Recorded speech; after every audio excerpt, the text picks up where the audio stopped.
Mais um corte do Bopismo, deixa o like, se inscreve no canal, hypa o vídeo, comenta com educação e é isso, turma, rumo a 200 mil inscritos. Basquete é seu esporte favorito? É. Disparado? NBA. NBA? É. A Euro, lá como chama? Euroliga, Euroliga, que é o equivalente à Champions League. Não acompanho tanto. Não acompanha? Acompanho sim, vejo a final. Mas Gosto de ver Final Four, mas o que eu acompanho mesmo é a NBA. Gosto de acompanhar também torneio de seleções. Tá. Por exemplo, tem o Eurobasket, que é o mesmo que a Eurocopa. Vai ter agora, final do mês vai ter. Eu vou acompanhar pela internet. Tem a America Cup, que é a Copa América, equivalente à Copa América de futebol. Eu gosto de ver seleções, torneio olímpico, adoro ver. Copa do Mundo de basquete, gosto. De seleções eu gosto. De clubes, assim, de equipes, NBA que eu mais gosto, que eu realmente acompanho. E o NBB você acompanha ou não? Já narrei muito, não acompanho tanto atualmente, não.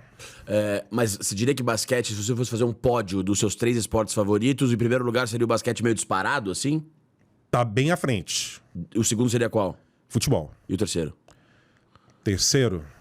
Assim, por quê? Pra narrar? Não. Ou pra gostar de ver? De gostar, de que você gosta, de consumir, ir atrás, se informar. É porque pra narrar, eu adoro narrar vôlei. Eu narrei a Olimpíada. Nossa casa, nosso ouro. Nossa regra. Nossas regras. Como que era a sequência? Nossa casa, nossas regras, nosso ouro. Que é o ouro olímpico, Absurdo, cara. que é um grande momento da minha carreira. Que é no Maracanãzinho, eu tava lá em loco, Olimpíada do Rio. 2016, né? Pô, aquilo foi uma loucura pra mim. Aquilo lá mudou muito a minha carreira, inclusive. Essa frase? Não, Ou a transmissão, a cobertura do vôlei. Saquei. Mudou muito a minha carreira. Mudou brutalmente a minha carreira. Por quê? Porque a partir disso eu ganhei um status maior dentro da ESPN e viabilizou o que eu mais buscava, que é ser titular da NBA. Se não fosse esse vôlei aí, talvez ia demorar muito tempo a mais. Jura? Pra conseguir isso, certamente. O vôlei foi... Aquela cobertura olímpica no Rio de Janeiro foi fundamental para o que eu buscava como narrador, como carreira. Aquilo lá é daqueles momentos que se eu pudesse pegar e segurar e agarrar, eu agarraria. É mesmo? Aquilo lá é fantástico pra mim. Aquilo lá Tá aí. Você perguntou de infância, eu não tenho muita relação. Mas com essa relação da cobertura do Olimpíada do Rio de Janeiro, é uma coisa que eu tenho essa relação meio nostálgica, padrão Tirone. De saudade, assim. Tenho. Porque pra mim aquilo lá foi mágico. Você, antes de começar a Olimpíadas no Rio, você vislumbrava que aquela poderia ser uma divisão de águas na sua vida ou não? Não, eu pensei, porque tem muita história dentro dessa história aí. É porque um mês antes, as Olimpíadas do Rio foram em início de agosto. Primeira quinzena de agosto até um pouquinho depois, né? E lá para março, abril, na época, a ESPN anunciou cada narrador que ia fazer um esporte específico no Rio. Além de muita gente que ficou em São Paulo também, porque era muito evento, né? E naquele primeiro momento, eu fui encarregado do basquete. E foi muito surpreendente, porque na época eu não era titular de NBA, estava começando a fazer a NBA em 15, 16. Então foi uma coisa que me surpreendeu. E eu fiquei, nossa, que coisa inacreditável, que espetáculo. Feliz. Muito, muito, muito, muito. Mas o tempo passou e houve umas mudanças lá para a questão de colocar narrador em um lugar, outro narrador em outro lugar. E faltando um mês, me tiraram do basquete. Puta, jura? E me colocaram no vôlei que eu nunca tinha narrado. Então, no primeiro momento, eu fiquei muito puto. Eu fiquei muito irritado. Eu fiquei de um jeito que você não tem noção. Eu explodi. É mesmo, cara? De raiva. Mas verbalizou pra eles a sua raiva? Verbalizou? Falou, porra? Não, xingando não. Mas eu falei que eu não concordava com isso, mas o que aconteceu? Teve essa mudança e me colocaram no vôlei. Cerca de um mês antes. Um mês e meio antes das Olimpíadas, né? No momento inicial eu tive a explosão, né? A minha esposa ouviu muito, coitada da minha esposa, Fabiana, que, não xingando ela, mas eu reclamando. Mas casamento é pra isso também. Casamento pra ouvir também, quando a mulher tá mal, quando o cara tá mal. Enfim, é isso mesmo. É lógico. Então, no primeiro momento foi de raiva, de indignação, de fúria mesmo. Mas no dia seguinte, ou 2 dias depois, eu percebi o seguinte, que eu não poderia também me prejudicar, eu também contribuir para o cenário. Aí eu falei, não, tá bom, é isso. Então, agora mesmo, nunca tendo narrado vôlei, eu vou estudar isso de uma forma inacreditável, de uma forma obcecada, e vou fazer do meu jeito, que pode, no primeiro momento, chocar as pessoas, mas é desse jeito que vai ser. E foi desse jeito que foi. E a repercussão que eu tive no vôlei foi muito maior do que eu teria se tivesse feito basquete, porque a repercussão é muito conectada com o sucesso de quem está jogando. E o basquete masculino foi eliminado na primeira fase. O vôlei, o feminino, foi muito bem na primeira fase. Eu até brincava na transmissão, chamava de o Show das Poderosas, porque a música da Anitta era bem recente na época, bombando, né? Mas perdeu nas quartas para a China, que até foi medalha de ouro.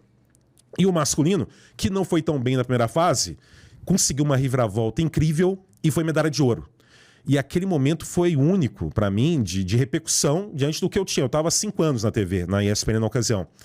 E a repercussão era inacreditável na rede social, fora. Eu saía do Maracanãzinho para voltar pro hotel, as pessoas me paravam, nunca tinha sentido isso na época, entendeu? Que máximo, cara. Eu fui pegar um táxi, meio que numa área que estava muito... O tráfego estava muito grande lá perto do Maracanãzinho. Quando eu fui entrar no táxi, uma senhora no carro atrás me gritou e falou: no meu puxadinho não. Eu fiquei meio assim, falei, obrigado.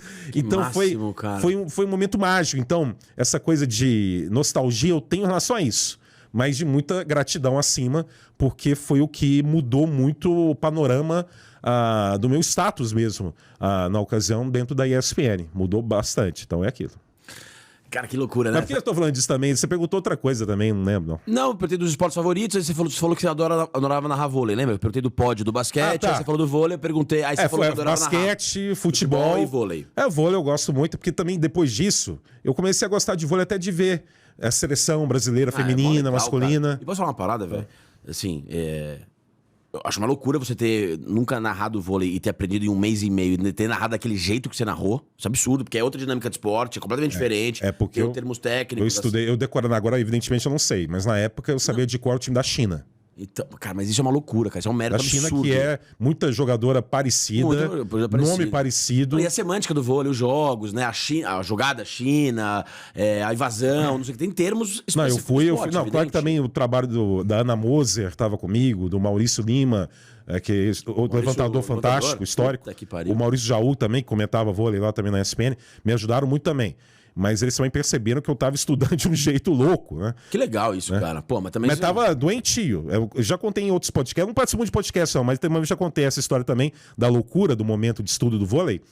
Que teve uma noite que eu tenho o hábito de... Eu falo muito dormindo. É? E a minha esposa adora tentar puxar minha língua, né? Curiosa, tentando alguma coisa. E aí... Eu fiquei sentado na cama, de repente. Eu sou sonâmbulo, assim. Mas eu não acho que eu não saio andando assim, não. Mas eu falo muito, dormindo, deitado mesmo.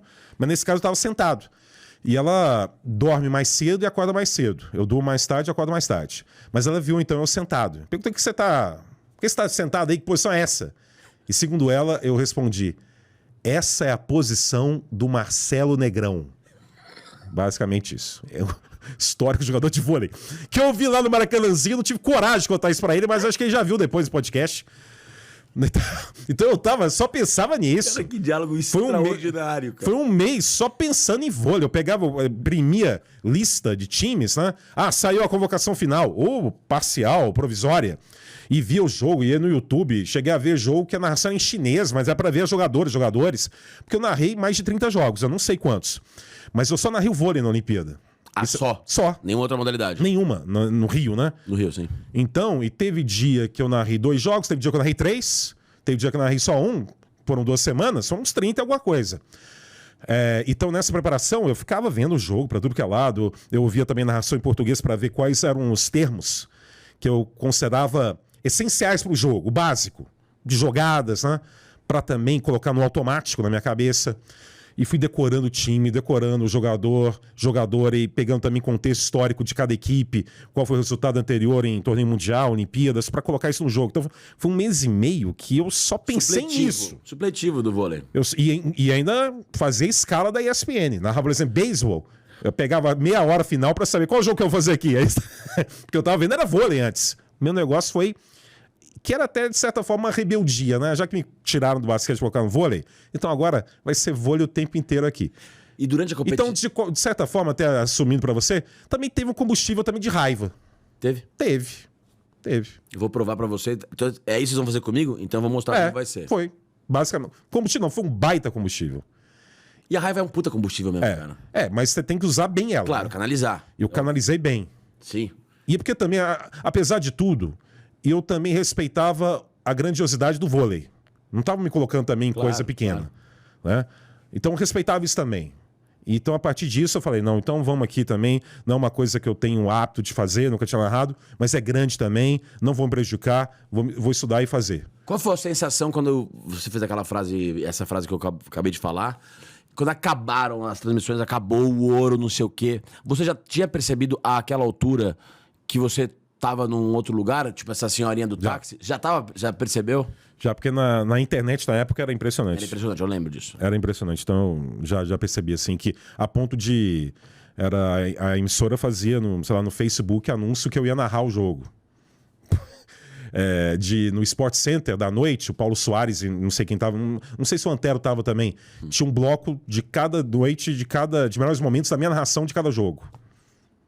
Não tinha isso nos outros jogos e outros narradores. Não tinha. Então eu percebia isso. Você ganhou um prestígio inédito. Exatamente. Até então. E você sentiu esse gostinho a mais do tipo aí, ó. Toma. Mas sensacional. É mesmo? Sensacional. Prazeroso pra caralho, né? Foi um convite ao prazer. Foi muito bom. Foi maravilhoso. Foi maravilhoso. Que máximo, parabéns. E tá minha nostalgia profissional disso aí. Mas eu sei que isso aí faz parte da coisa, do caminho natural das coisas. Então. Que vem as próximas. Não tem como. Não, já vivi coisas maravilhosas, porque isso aí teve a força da explosão. E da mudança que você falou, né? Sim. Vivi também já outras experiências fantásticas na carreira depois disso. Mas com esse ineditismo dessa sensação é que torna isso algo único. Sim, sem dúvida. Não tenho como. Por exemplo, quando eu fui e acertei para narrar as Olimpíadas na Cazé TV, e foi maravilhoso narrar no passado na Cazé TV, e foi espetacular, mas em nenhum momento eu falei, vou viver a mesma coisa aqui no Rio. Impossível. Se eu pensar isso, primeiro eu vou estar sendo idiota e vou me frustrar porque é inigualável. Entendeu? Claro, o contexto, esse contexto até dos bastidores, tudo isso muda. Ainda mais Olimpíadas no Brasil, fazendo em loco no Brasil. Dúvida. Quando é que a gente vai ver de novo os Jogos Olímpicos no Brasil? E ser campeão, né? Levar o ouro, enfim, né? Então, incrível. É único, isso foi único. Maravilhoso. Parabéns. Obrigado por relembrar esse momento. Imagina, obrigado você por responder e parabéns retroativamente.